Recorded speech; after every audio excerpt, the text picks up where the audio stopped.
Imagine a childhood stolen, innocence locked away in the damp darkness of a backyard shed. For 10-year-old Leo, this was his horrifying reality. A prisoner in his own supposed sanctuary, forgotten by the world, his spirit slowly fading. Day after day, hope dwindled, until an unexpected knock shattered the silence. A wealthy stranger, driven by a gut feeling that something was terribly wrong, stood at the door, his voice a resonant command against unspeakable cruelty. No one does this to a child. What happens when one man's courage confronts unimaginable darkness? Prepare for a story of heartbreak, resilience, and the powerful fight for one boy's stolen life. The air in the shed hung thick and damp, a palpable thing Leo breathed in with every shallow gasp. It smelled of mildew, rotting wood, and the faint, acrid tang of mouse droppings, a perfume of neglect he'd unwillingly grown accustomed to. Sunlight, or what passed for it, was a miserly guest, seeping through a single, grime-caked window pane, high on one wall, and whatever cracks the warped planks offered. It painted dusty, ephemeral stripes on the packed earth floor, illuminating nothing but the misery of his small, 10-year-old world. He sat on an overturned bucket, his bony knees drawn to his chest, the rough fabric of his too thin t-shirt scraping against his skin. This was home now. A prison, more like. It hadn't always been this way. Sometimes, when the gnawing hunger in his belly wasn't too loud, or the chill seeping from the ground didn't make his teeth chatter, Leo would close his eyes and drift back to a time of warmth, of laughter that bounced off sunlit kitchen walls, of arms that held him tight and smelled of cinnamon and something uniquely Mom. He remembered Dad's booming laugh, the scratch of his 5 o'clock shadow when he nuzzled Leo's neck, the way he'd swing him high. So high, Leo felt he could touch the puffy white clouds. Their house, a cozy blue clapboard with a porch swing and a yard full of Mom's unruly roses, had been a haven. Meals were noisy, loving affairs, story times were adventures, and bedtime prayers were whispered promises of a safe and happy tomorrow. Then the tomorrows had shattered. He didn't understand much about the accident, just the hushed, urgent phone calls, the wail of sirens that seemed to echo in his dreams for weeks. And then, the terrible, crushing silence. Aunt Carol, Dad's younger sister, had appeared like a figure emerging from a fog. Her face, usually set in a pinched expression he'd glimpsed at obligatory holiday gatherings, was artfully arranged into lines of sorrow. Her voice, normally sharp and quick, was now a low, sympathetic murmur. "Oh, my poor, poor boy," she'd cooed, pulling him into an embrace that felt stiff and unfamiliar. Her perfume was cloying, sweet and heavy, unlike Mom's light floral scent. "You'll come live with me, of course. We'll take care of each other. It's what your father would have wanted." In the blur of grief and confusion, Leo had clung to those words. Aunt Carol was family. She had to be safe.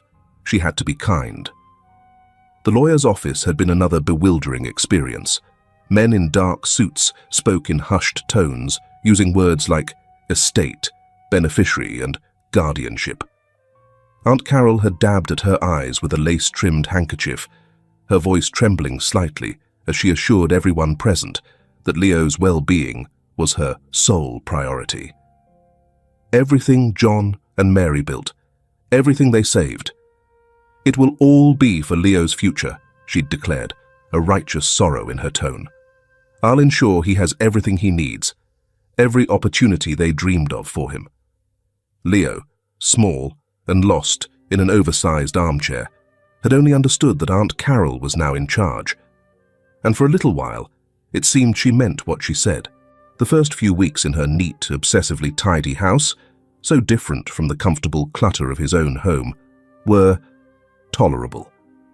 She bought him new clothes, a few cheap toys, and even made his favorite meal once, macaroni and cheese, though it tasted bland and unfamiliar compared to Mom's.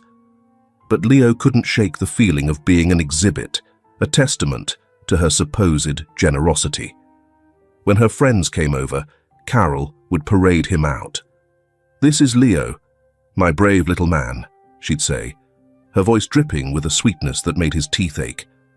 "We're managing, aren't we, sweetie? It's a big adjustment for both of us." The shift was subtle at first. Once the papers were signed, the bank accounts consolidated, and the calls from concerned school counselors and distant relatives dwindled. The saccharine facade began to crack. Carol's smiles became rarer, her tone sharper.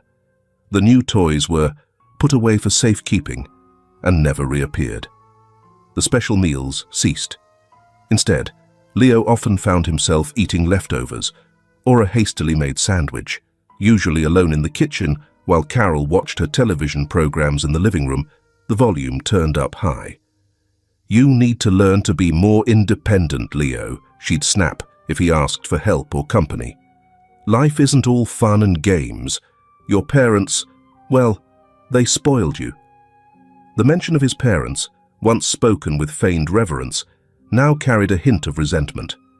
He started to notice her new clothes, the expensive-looking handbag she brought home one afternoon, the way she'd hum while browse catalogues for things he knew his parents could never have afforded.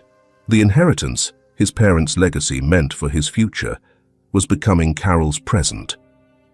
Then came the day she stood in the doorway of his small guest room, her arms crossed, a look of strained patience on her face. "Leo, honey," she began, the endearment sounding like a warning. "The house needs some extensive repairs. We're a bit cramped as it is. I was thinking, the shed out back. It's quite sturdy. With a little fixing up, it could be your own special clubhouse. A place just for you." A clubhouse? He knew, with a cold dread that settled deep in his stomach, that this was no offer of a playful den. He looked at her, trying to find a flicker of the kindness she'd shown in those first few days, but her eyes were hard, like polished stones. "It'll be an adventure," she'd said, not meeting his gaze. The fixing up had consisted of Carol tossing an old moth-eaten mattress onto the dirt floor and handing him a thin blanket. The adventure was this, a slow descent into a life of cold, hunger, and a loneliness so profound it felt like a physical ache. The gilded promises had tarnished, revealing the bitter, cruel truth of Aunt Carol's heart, and Leo, a 10-year-old boy who had already lost everything, was now her prisoner, tucked away where the world couldn't see, and his future was being stolen, one chilling day at a time. Days in the shed bled into one another, marked only by the meager offerings of light and the irregular thud of a plate set down just inside the door, Aunt Carol's perfunctory deliveries. Leo learned to measure time by the rumbles in his stomach and the slow crawl of shadows across the grimy floor. Loneliness, a constant companion, pressed in on him. But Leo, in the resilient way of children, began to carve out a fragile existence within his prison's four walls. His treasures were few, scavenged from the shed's forgotten corners. There was Sir Reginald, a brave, one-legged plastic soldier, green and stoic, who became the valiant protector of their makeshift kingdom. A chipped teacup, its floral pattern faded, but still visible, became the royal chalice, sometimes holding a few precious drops of rainwater Leo collected when the roof leaked. His most cherished find was a tattered copy of Treasure Island, its pages yellowed and some missing, discovered stuffed between two loose floorboards. He couldn't read all the words, but the illustrations of pirates, ships, and faraway islands fueled his imagination, offering fleeting voyages beyond the shed's oppressive confines. He'd whisper his stories to Sir Reginald, elaborate tales of daring escapes and hidden riches. Sometimes, a fat brown spider that spun intricate webs in the corner became Charlotte, a wise and silent confidant. He'd tell her about his parents, his voice barely above a breath, the memories like fragile glass. Mum used to sing, he'd confide to the still arachnid, tracing patterns in the dust. She had a voice like sunshine, talking about them hurt, a deep, satisfying ache that reminded him they were real, that the love had been real. The shed had one small, dirt-streaked window, too high for him to see out of clearly unless he precariously balanced on the overturned bucket. From this precarious perch, he could snatch glimpses of the world he was no longer part of. He'd see the Henderson kids from next door, their laughter carrying on the breeze as they chased each other across their green lawn, their brightly colored bikes glinting in the sun. Sometimes, the tantalizing jingle of the ice cream truck would drift down the street, a sound that made his mouth water and his heart ache with a longing so sharp it felt like a physical blow. At night, the warm yellow glow from other houses seemed to mock his own cold, dark reality. Each flicker of life outside was a fresh stab of what he'd lost, what Aunt Carol had stolen. Once, an elderly woman he vaguely recognized as Mrs. Peterson, who lived across the street, paused while walking her small, yappy dog. She'd stood for a long moment, her head tilted, looking towards Carol's backyard, specifically towards the shed. Leo held his breath, hidden behind the grimy pane. Had she heard something? Seen a flicker of movement? Her dog barked once, a sharp, inquisitive sound. Then, Mrs. Peterson shrugged, tugged gently on the leash, and continued her slow amble down the sidewalk. The moment passed, a tiny bubble of hope bursting silently, leaving Leo with an even heavier sense of invisibility. No one knew. No one was coming. Aunt Carol's visits were infrequent and dreaded. They usually meant a new list of chores. Since you're not doing anything useful in there, you might as well make yourself earn your keep, or a fresh tirade about his supposed ingratitude. "Do you have any idea how much I've sacrificed for you, boy?" She'd screech, her voice a rasp that scraped at his nerves. She never stepped more than a foot inside, as if the shed's squalor might contaminate her. Other children would be grateful for a roof over their heads, any roof, but you just mope, ungrateful, just like your father sometimes, always expecting handouts. The food she provided grew more meager. A stale piece of bread, a bruised apple, sometimes just a bowl of watery soup that did little to ward off the persistent hunger. If he ever dared to ask for more or complain about the cold, her eyes would narrow into slits of pure malice. "You're lucky to get what you get," she'd hiss. "Don't push me, Leo. You really don't want to see what happens when I'm pushed." One particularly cold evening, after a day where his only meal had been half a cold, greasy hot dog, Leo found himself shivering uncontrollably, despite being huddled under his thin blanket. He heard Aunt Carol in the main house, laughing at something on the television. The sound was so normal, so carefree, it felt like a deliberate act of cruelty. He pictured her in the warm, brightly lit living room, perhaps with a hot drink, while he was slowly freezing, forgotten. Fear, a cold, slimy creature, began to coil tighter in his gut. It wasn't just the hunger or the cold anymore. It was the dawning, terrifying realization of his utter helplessness, of Aunt Carol's boundless capacity for cruelty. He was small, and she was big. He was alone, and she held all the power. He clutched Sir Reginald tight, the plastic soldier's sharp edges digging into his palm. "We'll be okay," he whispered into the darkness, more to convince himself than his inanimate friend. "We just have to be brave, like a pirate finding a secret cove."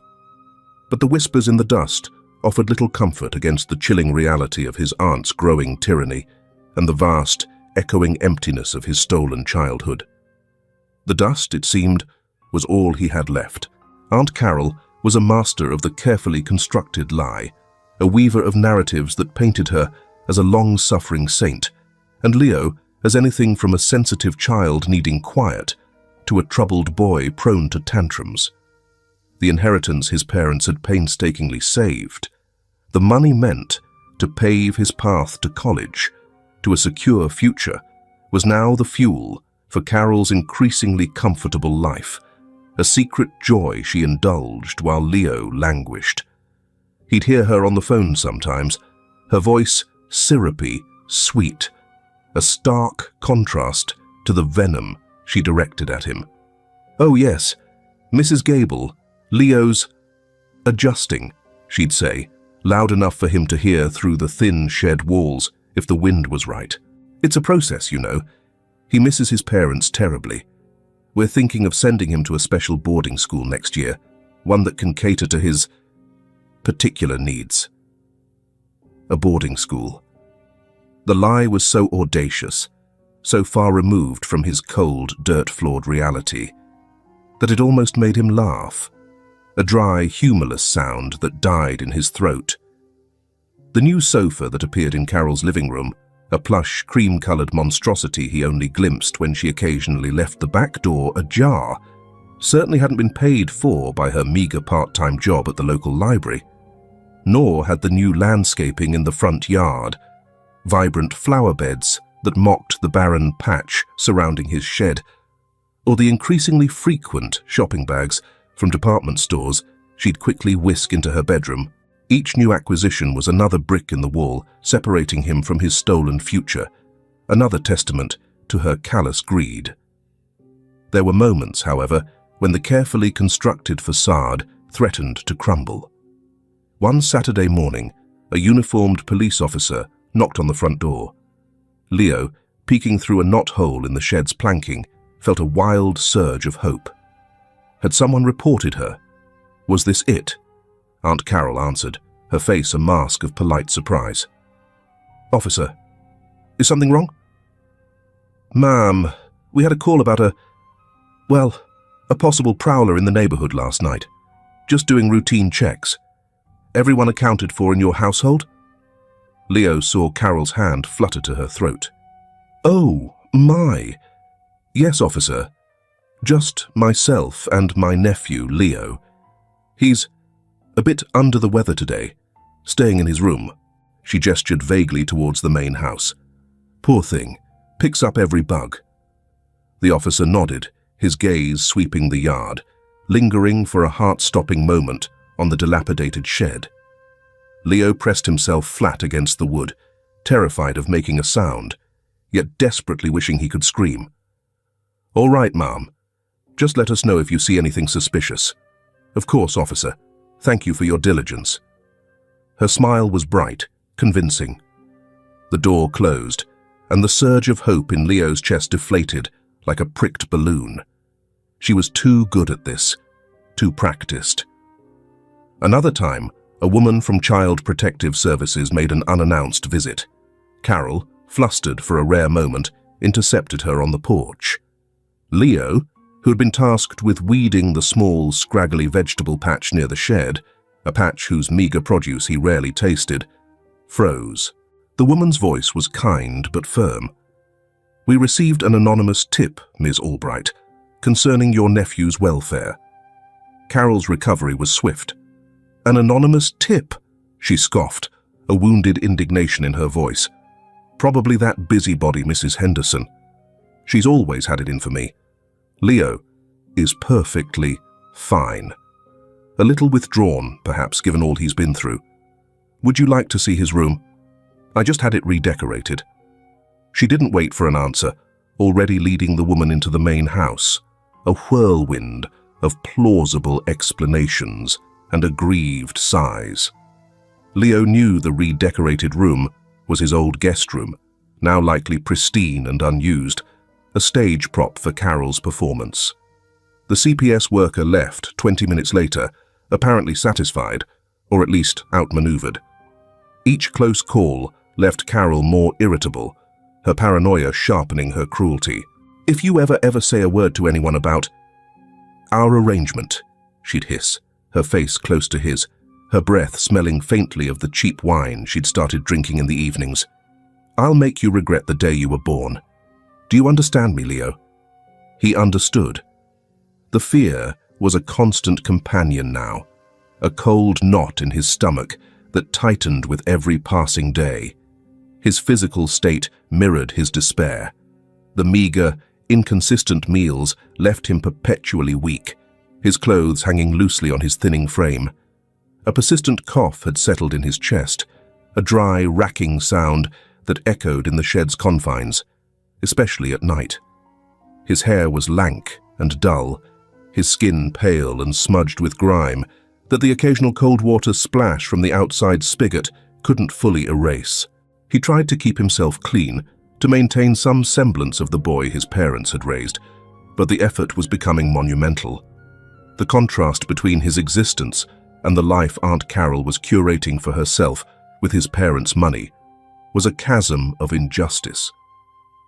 He was living in squalor, slowly fading, while she bought new trinkets and entertained friends in the warm, well-fed glow of the main house. His future, the education, the opportunities, the very life his parents had envisioned for him, was being devoured by her selfishness, one secret, stolen dollar at a time. The weight of those secrets, Carol's and his own forced silence, was crushing him. The neighborhood on Sycamore Street was quiet, settled. Houses were mostly well kept, lawns mowed, the kind of place where people waved from their porches, but largely kept to themselves. It was into this suburban tableau that Arthur Harrison arrived, not as a new resident, but as a man considering a local business investment that required him to survey the area periodically over several weeks.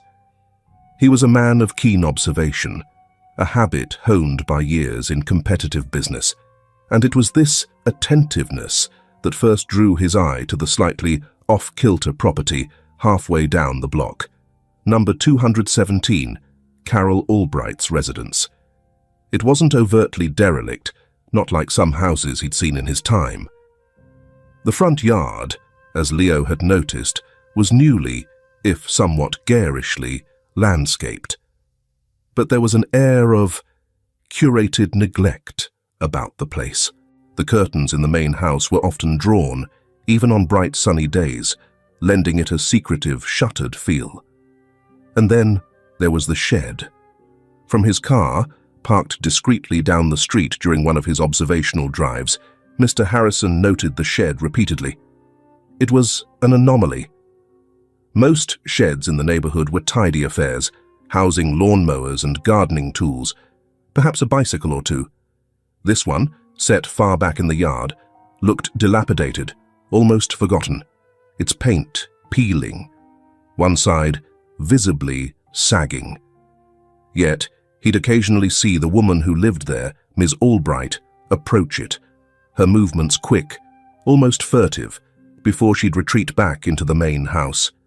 It was an odd focal point for such brief, almost reluctant attention. One late afternoon, as dusk was beginning to settle, painting the sky in hues of orange and purple, Mr. Harrison was making a slow pass. He saw Ms. Albright emerge from her back door, carry a small plate towards the shed, leave it just inside the doorway without entering, and then hurry back. It was the furtiveness of the action, the almost dismissive way the plate was delivered, that struck him as peculiar.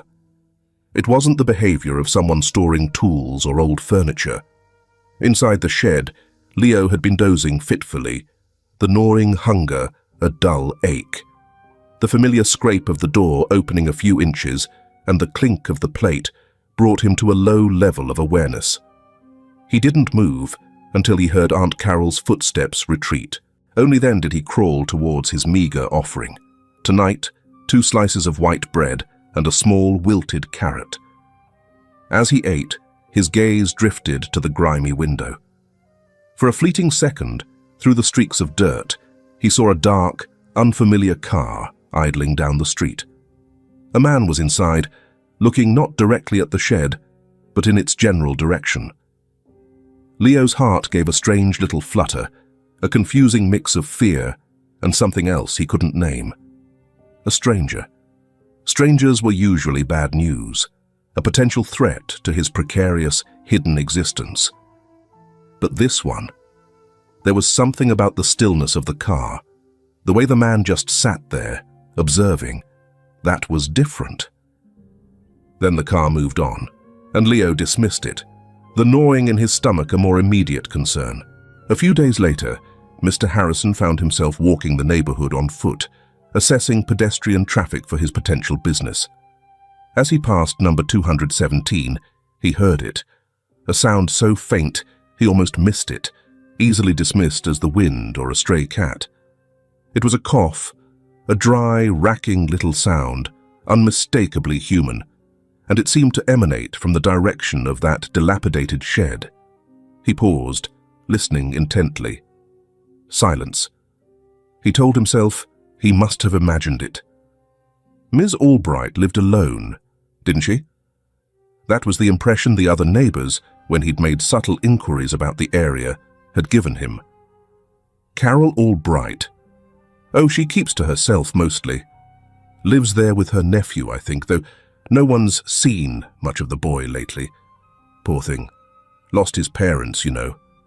The nephew, the boy no one had seen much of lately. The shed.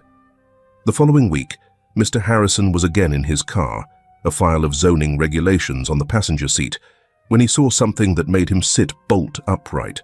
A small, pale hand, smudged with dirt, appeared for a mere instant in a narrow gap between two warped planks of the shed wall, reaching out as if to feel the air, before quickly retracting. It was a child's hand. There was no mistaking it. A cold dread, sharp and unwelcome, pierced through Arthur Harrison's professional detachment. The drawn curtains, the furtive trips to the shed, the cough, the boy no one saw, and now a child's hand reaching out from that wretched structure. These weren't just quirks of a reclusive woman, these were pieces of a puzzle, and the picture they were forming was deeply disturbing. He didn't know what was happening at 217 Sycamore Street, not yet, but a seed of profound unease had taken root. The faint knock of suspicion had grown into a persistent thrum of concern. He found himself driving by more often, his observations no longer casual, but focused, his mind racing through possibilities, each one more unsettling than the last. Someone, it seemed, needed help. And the thought that it might be a child, trapped and hidden away, began to weigh heavily on his conscience. The distant hope Leo hadn't even dared to fully form was, unknowingly, beginning to find a potential anchor. Arthur Harrison was not a man to let a troubling puzzle lie unsolved, especially one that whispered of a child's suffering. The image of that small, dirt-stained hand reaching from the shed had etched itself into his mind. His business assessments in Sycamore Street became secondary. His primary focus was now number 217, and the secrets it held. He began his inquiries with more purpose, though always with an air of casual, neighborly interest. He struck up a conversation with old Mr. Henderson, who was out painstakingly trimming his hedges. Thinking of buying in the area, Mr. Harrison offered by way of explanation. Quiet street, seems like a good community. Mostly, Mr. Henderson grunted, snipping precisely at a stray twig. Folks keep to themselves. That Albright woman over there, he gestured with his shears towards Carol's house. Odd bird, always has been. Lives with her nephew, or so I hear. Haven't laid eyes on the boy in months, though. Used to see him in the yard when his parents were alive. Good people they were. Shame about them. A nephew? Mr. Harrison prompted gently. Does he go to the local school? Mr. Henderson shrugged. Couldn't say. Like I said, odd bird, that Carol. He gleaned little more from other brief conversations. People knew of Carol and the tragedy that had brought her nephew into her care, but no one seemed to know much about them. It was the kind of polite, suburban blindness that allowed secrets to fester. His observations of the house itself became more frequent.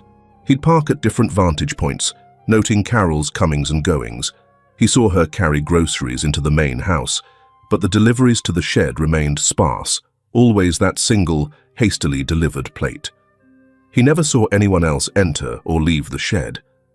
He never saw a light in its grimy window after dark. One afternoon, Steeling himself, Mr. Harrison walked directly up Carol Albright's driveway just as she was retrieving her mail. He offered his most disarming smile. "Excuse me, Miss Albright." Carol turned. Her eyes, a pale, washed-out blue, narrowed slightly. "Yes?" "Arthur Harrison. I'm looking at some commercial properties nearby, and I couldn't help but admire your unique garden shed." He gestured vaguely. "Quite the rustic charm. Do you use it for storage, or perhaps a workshop?" Carol's lips thinned. A flicker of something, annoyance, suspicion, crossed her face before being smoothed away. "It's just an old outbuilding, full of junk mostly. I keep meaning to have it torn down." Her voice was brittle. "Ah, I see," Mr. Harrison said, his gaze lingering on the shed for a fraction of a second too long. "Well, lovely to meet you." "You too," she replied, the words clipped, already turning back towards her front door, a clear dismissal. The brief interaction confirmed his suspicions. Her defensiveness was palpable. She was hiding something, and it was almost certainly in that shed. Meanwhile, inside the shed, Leo's world had become a heightened state of desperate awareness. He'd seen the dark car more frequently, the man with the kind, worried face watching. He didn't understand it, but a sliver of impossible hope, fragile as a butterfly's wing, had begun to beat within his chest. Could this man? Could he help? Driven by a surge of desperation that momentarily overrode his ingrained fear, Leo decided to take a terrible risk. He had one treasure he'd kept hidden even from Sir Reginald, a small, brightly colored marble, a vibrant swirl of blue and yellow, a relic from his old life. One afternoon, when he heard Aunt Carol's car pull away from the house, he scurried to the crack in the wall he knew faced the street.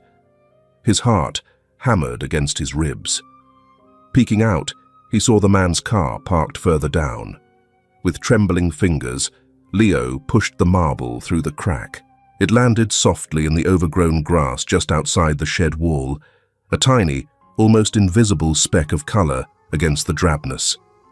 It was a foolish gesture, a child's desperate message in a bottle, but it was all he had. Carol, for her part, was not oblivious.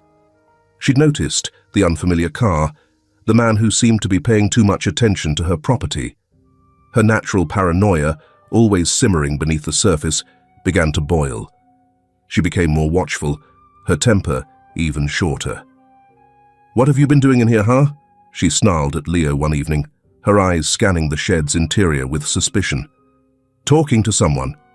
Trying to get attention." Leo shook his head, cowering. No, Aunt Carol. "You better not be," she warned, her voice dangerously low. She grabbed his arm, her fingers digging into his thin bicep like talons. "If I find out you've been making trouble for me, Leo, you'll wish you'd never been born. I can make things much, much worse for you. Don't you ever forget that." Her threats now carried a new weight, a chilling intensity that terrified him. The storm was gathering, not just in Mr. Harrison's growing determination, but in Aunt Carol's escalating fear of exposure. Leo was caught in the middle, his small, desperate hope battling against a tidal wave of fear.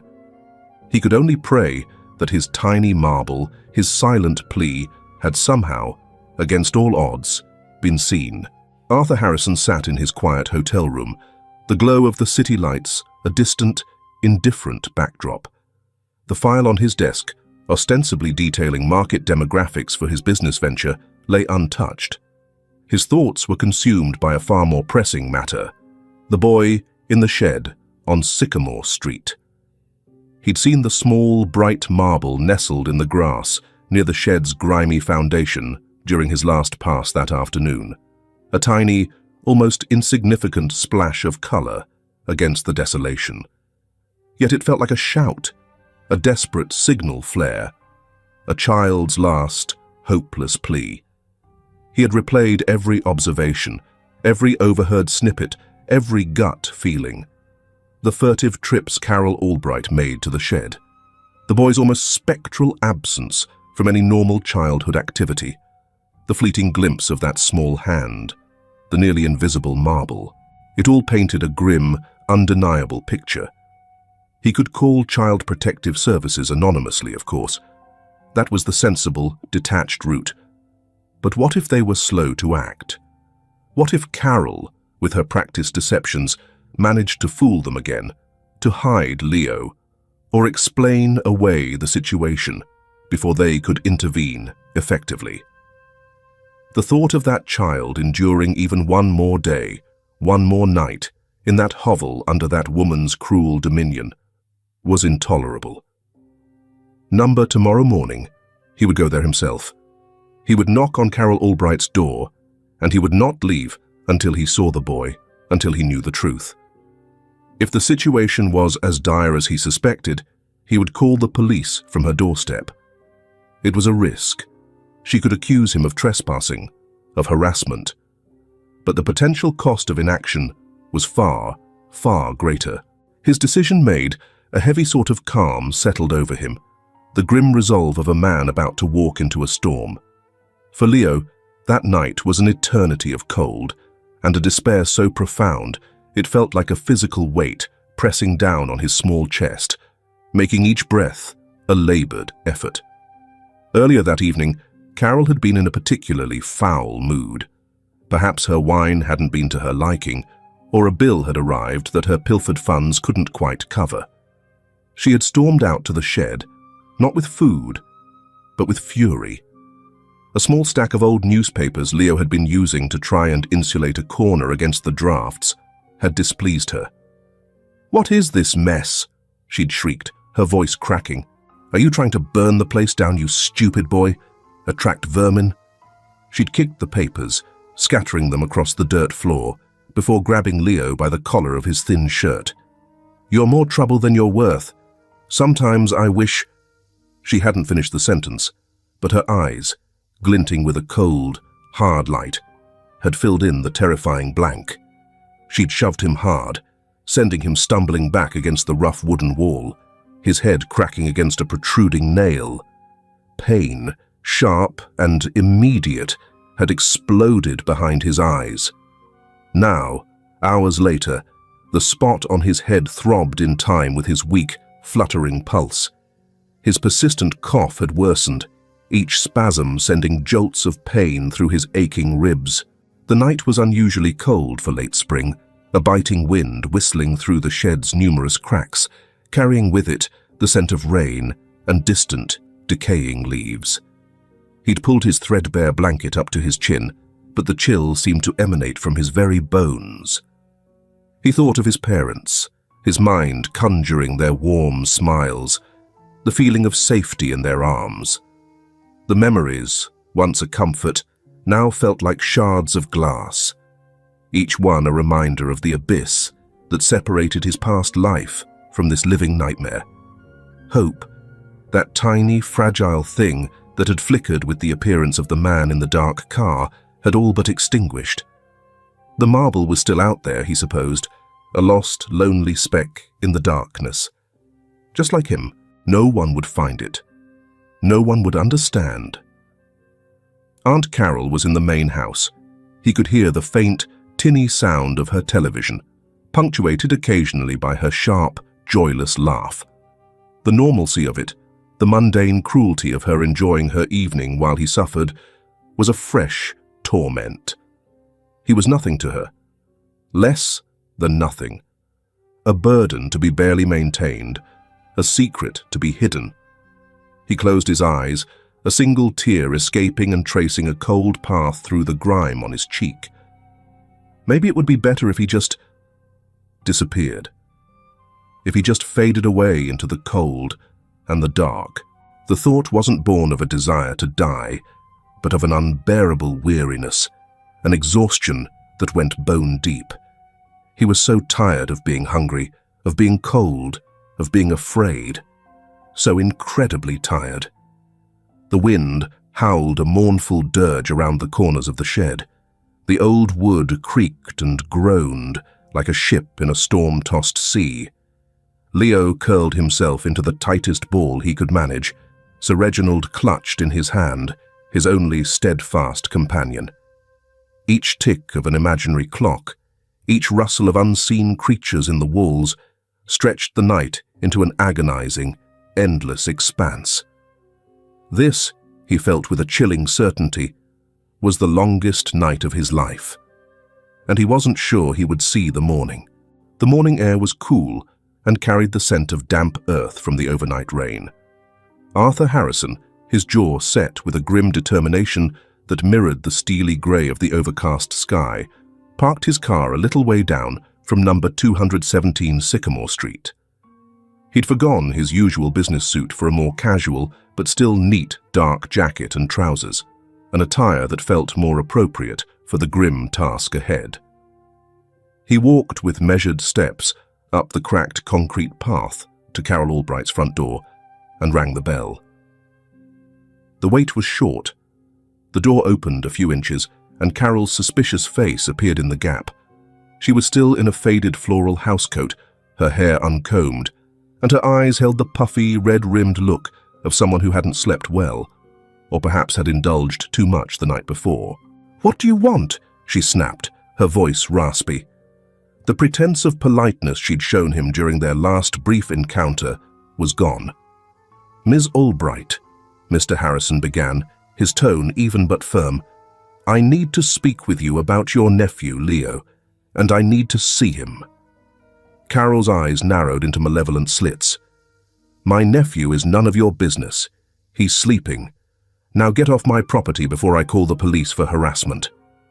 She tried to slam the door, but Mr. Harrison, anticipating the move, placed a firm hand against it, holding it open. "I'm not leaving until I see him, Miss Albright," he stated, his voice hardening.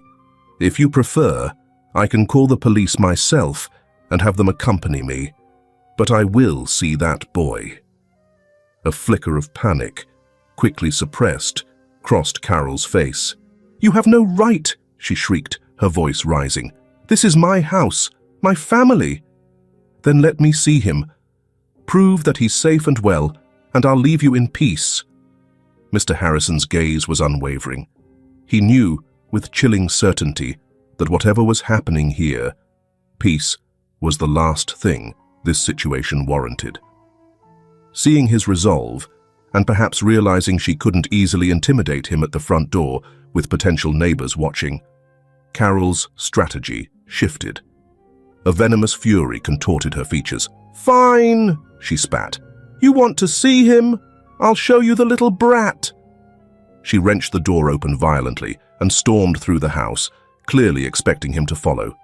He did, his senses on high alert, noting the surprising tidiness of the main house, a stark contrast to the neglect he suspected elsewhere. She didn't lead him to a bedroom. Instead, she marched straight through the kitchen and flung open the back door, heading directly towards the dilapidated shed at the far end of the muddy, unkempt yard. "He's out here," she yelled back over her shoulder, her voice dripping with malice. "Likes his private space, the little delinquent." As they approached the shed, the scene from Mr. Harrison's worst nightmares began to materialize. There, sitting on a rough, weathered wooden bench just outside the shed's partially open door, was a small, shockingly thin boy. It was Leo. His clothes were ragged and dirty, his dark hair matted against his pale forehead. His face, smudged with grime, was a mask of dull resignation and fear. His eyes wide and haunted as he watched their approach. He had his arms wrapped around himself, as if trying to ward off a perpetual chill. Carol, incandescent with rage at being challenged, reached the boy first. She gestured furiously towards him, then spun to face Mr. Harrison as he drew near, her body practically vibrating with aggression. "There!" she screamed, her arm jabbing towards Leo, then swinging to point an accusing finger directly at Mr. Harrison. "You see? He's fine. Just a difficult, ungrateful child who doesn't appreciate anything I do for him. Now, get out!" Her face was a mask of fury, her mouth open in a harsh, accusing yell. Mr. Harrison stopped a few feet away, his gaze taking in the horrific reality.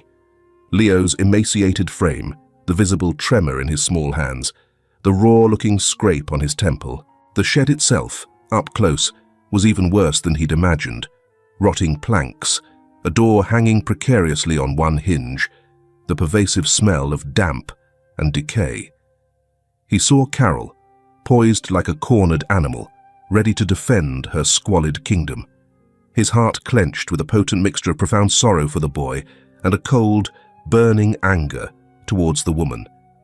He raised a hand, palm out, a deliberate calming gesture meant to halt Carol's tirade, to physically and metaphorically stop her. "That's enough, Ms.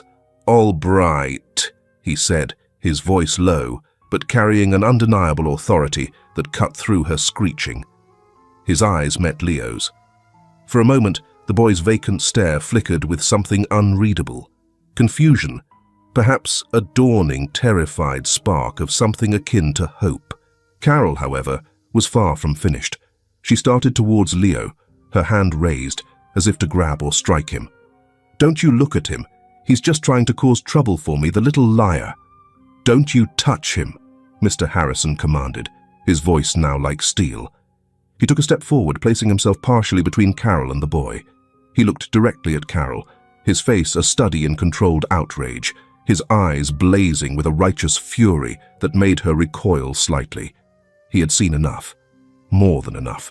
The words, when they came, were not shouted, but they resonated across the wretched yard with the force of a thunderclap, each syllable dripping with condemnation and a fierce, protective anger. "No one," Mr. Harrison declared, his voice ringing with utter conviction, "does this to a child." The declaration hung in the air, absolute and damning.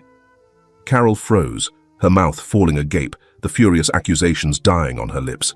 For the first time, raw, unadulterated fear flashed in her eyes. Leo, who had flinched when Carol moved towards him, slowly lifted his head, his gaze fixed on Mr. Harrison, a silent, unasked question in his haunted eyes. The storm had broken. Mr. Harrison's powerful declaration hung in the damp morning air, silencing even the birds for a moment. Carol Albright stood frozen, her face a ghastly tableau of disbelief and dawning terror. The fight seemed to drain out of her, replaced by a palsied trembling that started in her hands and quickly spread. Without taking his eyes off her, Mr. Harrison reached into his jacket pocket and retrieved his cell phone. His movements were calm, deliberate. "I'm calling the police, Miss Albright, and Child Protective Services. They'll want to hear your explanation for this arrangement." No, you can't," Carol stammered, her voice a mere whisper of its former shriek. He's my nephew. I'm his guardian. It's a misunderstanding. He's a difficult child, I tell you." "Save it for them," Mr. Harrison said coolly, already dialing. He gave the dispatcher their address and a concise, chilling summary of the situation. "Yes, an officer needs to come immediately, and an ambulance for the child would be advisable. He appears severely neglected." While he spoke, his gaze softened as it rested on Leo, who still sat huddled on the bench, watching the incredible scene unfold with wide, unblinking eyes. The boy looked like a startled fawn, poised between flight and an unbearable, fragile hope. It felt like an eternity, but was likely no more than 10 minutes before the wail of sirens, faint at first, then growing rapidly louder, pierced the quiet street. 2 police cruisers and an ambulance pulled up curb, their flashing lights painting strokes of red and blue across the neighboring houses, drawing curious faces to windows.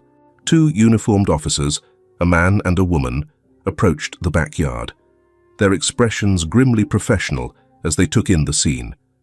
Mr. Harrison standing protectively near the shed, a visibly distressed Carol Albright, and the small, frail boy on the bench. "What's going on here?" the male officer asked, his voice calm but authoritative. Mr. Harrison quickly explained, his account clear and damning. Carol, meanwhile, had begun to weep, a theatrical, self-pitying display. "It's not what it looks like. He's lying. I've done my best for him. My very best." The female officer, Officer Evans, knelt gently before Leo, her voice soft. "Hello there," she said, her smile kind. "My name is Maria. What's your name, sweetie?" Leo swallowed hard, his gaze darting from the officer to Mr. Harrison, as if seeking permission. Mr. Harrison gave a small, encouraging nod. "Leo," he whispered, his voice raspy from disuse and his persistent cough.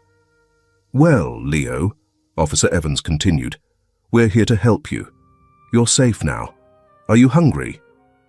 Leo's eyes, huge in his thin face, seemed to grow even wider at the question. He nodded slowly, a profound, childlike honesty in the simple gesture.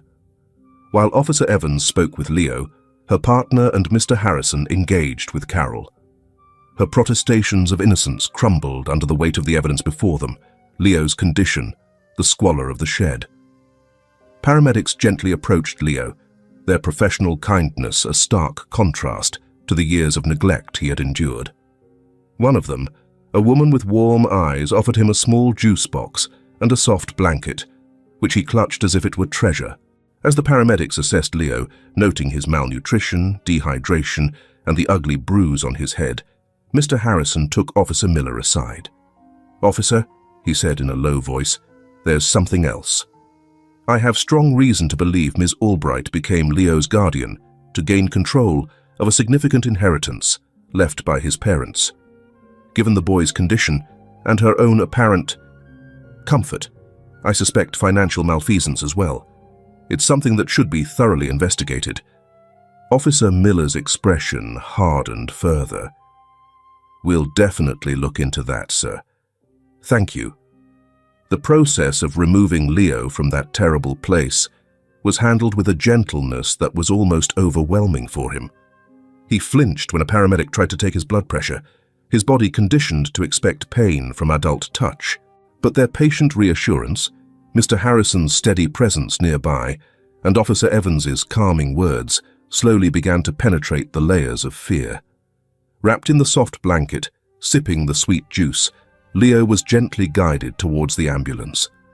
As he passed the main house, he took what felt like his first real breath of fresh air in years.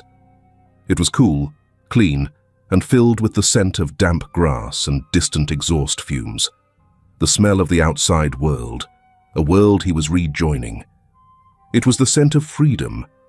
The last thing he saw as they helped him into the ambulance was Aunt Carol, her face pale and streaked with tears, real ones this time, tears of fear and dawning retribution.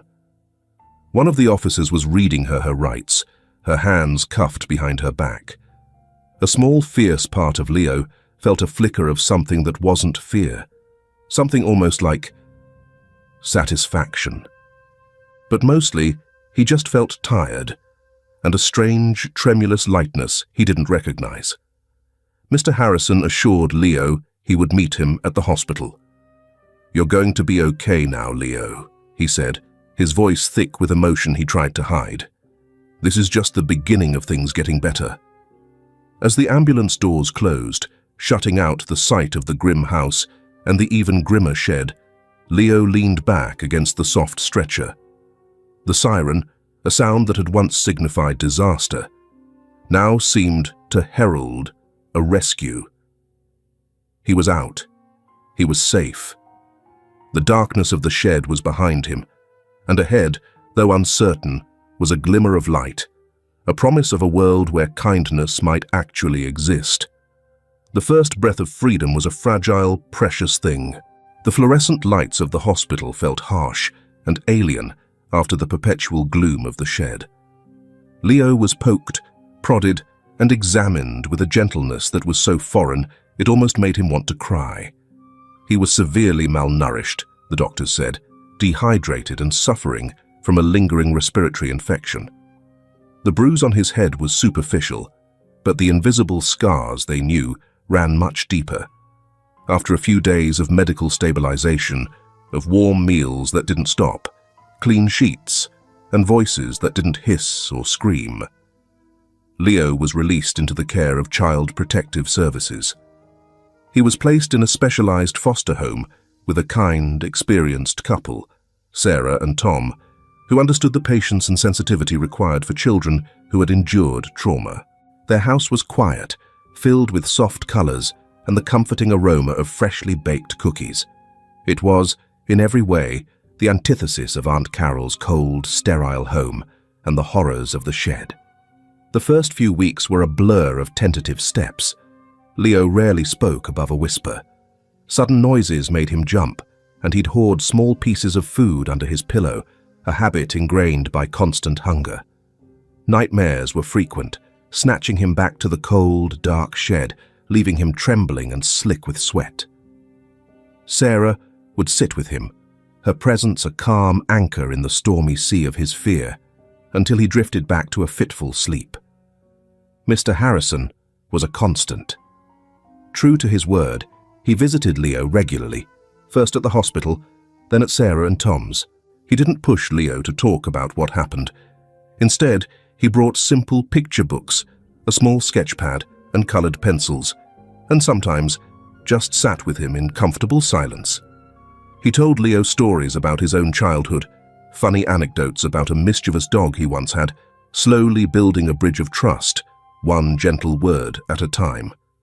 "You know, Leo," Mr. Harrison said one afternoon as they sat on the porch swing at the foster home, the late spring air warm and sweet, "it's okay to be angry about what happened. It's okay to be sad. Those feelings are yours, and they're valid." Leo just nodded, tracing a pattern on the wooden porch with his finger. But he was listening. For so long, his feelings had been dismissed, his suffering ignored.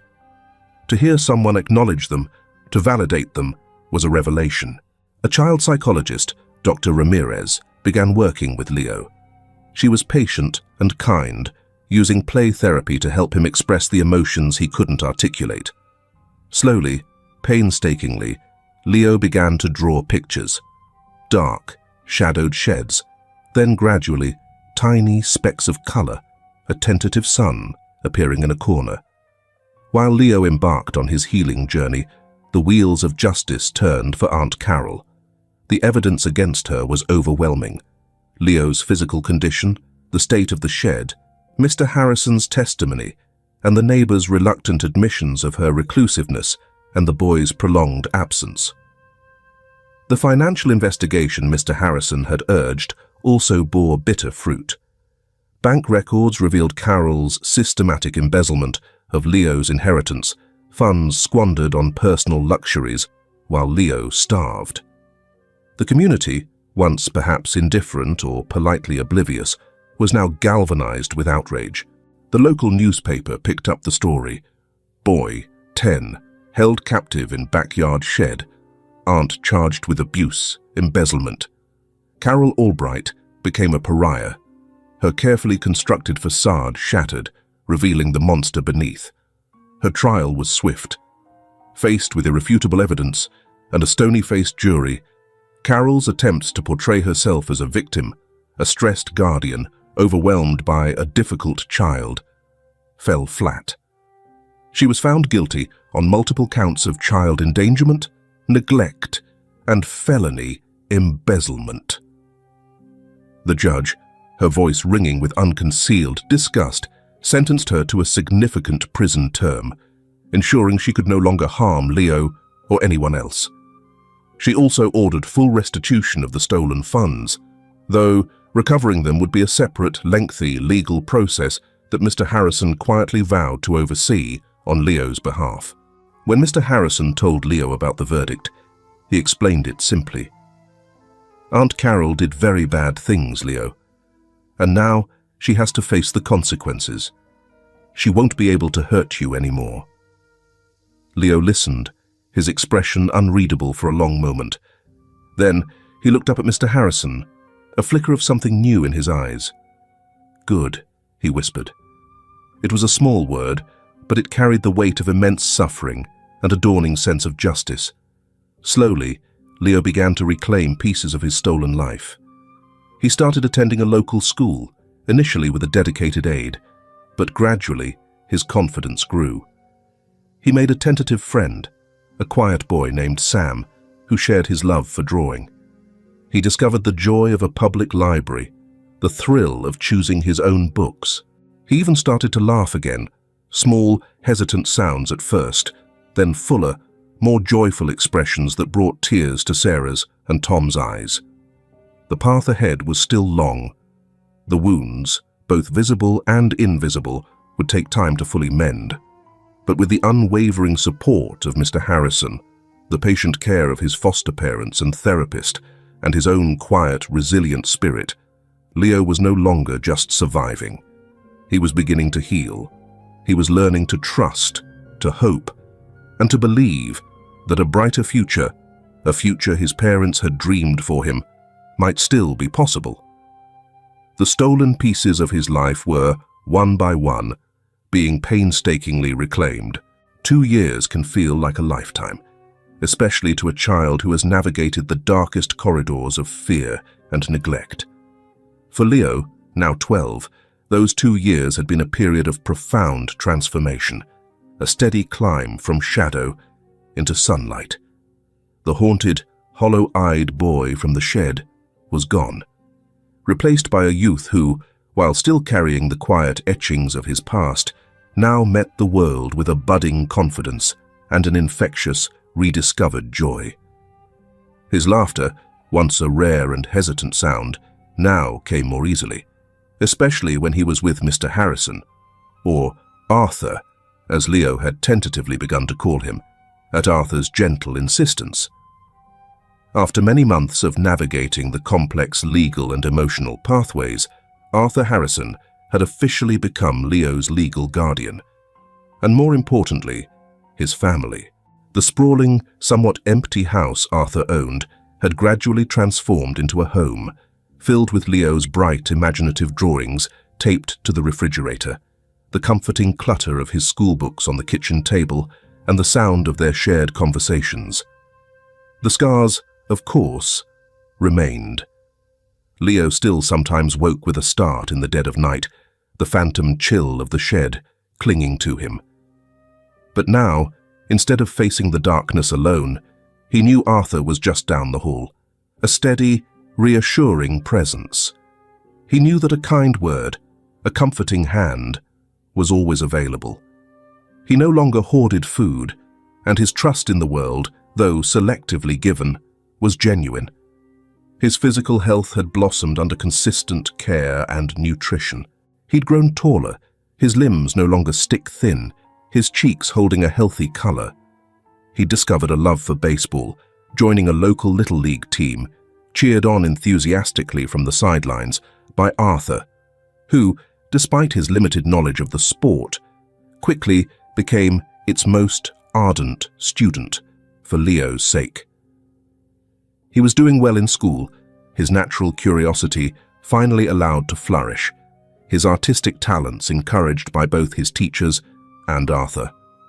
The funds recovered from Aunt Carol's misuse, meticulously managed by Arthur and a financial advisor, were secure, earmarked for Leo's future education, a future that now seemed boundless with possibilities. The weight of that stolen inheritance, once a symbol of betrayal, had been transformed into a tool for empowerment. Sometimes, looking at Leo as he animatedly recounted his day at school or meticulously worked on a new drawing, Arthur Harrison would feel an overwhelming sense of gratitude and a quiet joy that resonated deeper than any business success he'd ever achieved. Saving Leo hadn't just been about rescuing a child. It had, in many ways, rescued a part of Arthur himself, filling a void he hadn't fully acknowledged until Leo's bright, resilient spirit began to illuminate his life. He'd found a purpose beyond boardrooms and balance sheets, a profound human connection that had become the cornerstone of his world. One crisp autumn afternoon, Leo and Arthur were raking leaves in their yard, the air filled with the earthy scent of fall and the satisfying crunch of golden brown foliage underfoot. Leo, His face flushed with exertion, paused, and looked up at the brilliant blue sky. "Arthur," he said, his voice thoughtful, "do you think Mom and Dad, do you think they know I'm okay now?" Arthur stopped his raking and put a hand on Leo's shoulder, his expression gentle. "I absolutely believe they do, Leo," he said softly. "I think they see you, see how strong and kind and smart you're becoming, and I think they're incredibly proud. Just like I am." A small, genuine smile touched Leo's lips. He leaned into Arthur's side for a moment, a comfortable, unspoken acknowledgement of the bond between them. Then he grabbed a huge pile of leaves and, with a mischievous glint in his eye, tossed them playfully at Arthur, his laughter ringing out, clear and unrestrained. Arthur, feigning outrage, retaliated, and soon the yard was a flurry of flying leaves and joyful shouts, two figures silhouetted against the setting sun, a portrait of a hard-won, deeply cherished peace. The story of the boy in the backyard shed, once a tale of unimaginable cruelty and despair, had become a testament to the resilience of the human spirit and the transformative power of kindness. It was a stark reminder that darkness could, and often did, exist, but also a powerful affirmation that a single, determined light could pierce through it, offering hope and a pathway to healing. Leo's future was no longer a stolen, shadowy thing. It was bright, open, and entirely his to shape. He knew there would be challenges, moments when the echoes of the past might resurface. But he also knew he wasn't alone. He had love, he had security, and he had the unwavering support of a man who had stepped out of the ordinary to do something extraordinary. As dusk settled, they walked back towards the warm glow of the house, their arms companionably around each other's shoulders, leaving behind the raked piles of leaves, symbols, perhaps, of a past that had been confronted, managed, and from which new growth could emerge. A new dawn had broken for Leo, and his future, once a faint, distant hope, was now a vibrant, tangible reality, shining brightly before him. And that brings us to the end of Leo's journey. Thank you all so much for joining us and for sharing in this story of hope and resilience. Your support means the world. We hope this story touched your heart and served as a reminder of the strength of the human spirit and the incredible impact a little kindness can have. Until next time, please take good care of yourselves and each other. Wishing you all health, happiness, and many wonderful moments ahead. Stay safe, and we'll see you soon.